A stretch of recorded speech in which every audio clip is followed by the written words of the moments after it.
प्रभो धवलेश्वराय बालालिंगाय नमो नमः। दीपं ज्योति परं ब्रह्म दीपं ज्योति जनार्दनः दीपहरतु मे पाप पूजा दीप नमस्तुते। अहे धवलेश्वराय बालालिंगाय नमो नमः। संसार सुखी रखंतु।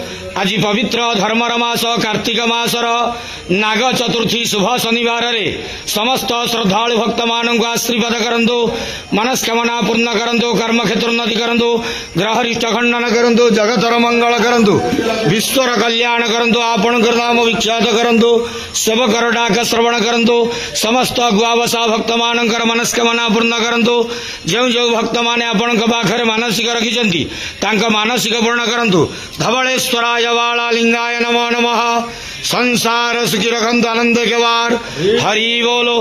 पवित्र नाग चतुर्थी शुभ शनिवार रे समस्त श्रद्धालु भक्त मानक आशीर्वाद करंतु, आनंद के वार। हरि बोलो। बाबा धवलेश्वराय बालालिंगाय नमो नमः। नाग देवताय नमो नमः। हे बाबा धवलेश्वराय बालालिंगाय नमो नमः।